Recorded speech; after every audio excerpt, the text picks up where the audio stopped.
Clôture à Franceville, dans la province du Haut-Ogooué, des travaux de la 9e réunion annuelle des mandataires du Conseil gabonais des chargeurs. Les assises qui ont duré 3 jours dans la capitale altogovéenne ont abouti à plusieurs conclusions et recommandations dont le contenu a été livré au gouvernement représenté par le ministre des Transports et de la Logistique.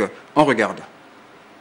Après 3 jours d'échanges, de partage d'expériences et de concertation, les participants à cette 9e réunion annuelle des mandataires du Conseil gabonais des chargeurs ont au terme des travaux élaboré des recommandations devant permettre au CGC d'impulser sa vision et d'asseoir son ambition, celle de devenir un modèle économique basé sur la facilitation des échanges.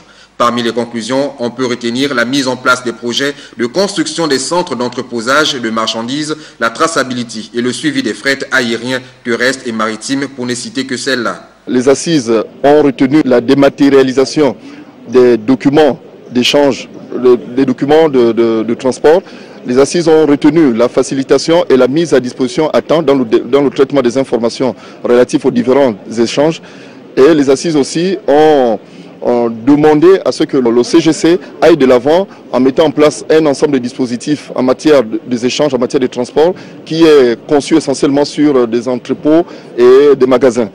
La matérialisation des recommandations issues de cette 9e réunion devrait permettre au Conseil gabonais des chargeurs d'assumer pleinement son rôle en tant qu'organisme de soutien à l'économie nationale. Ce que nous pouvons retenir, c'est que ces assises se tiennent au moment où le Gabon est totalement engagé dans un plan de relance économique, et qui dit économie dit échange et facilitation des échanges. Annoncé par le directeur général du CGC, la 10e réunion annuelle des mandataires aura lieu en Belgique en novembre 2019.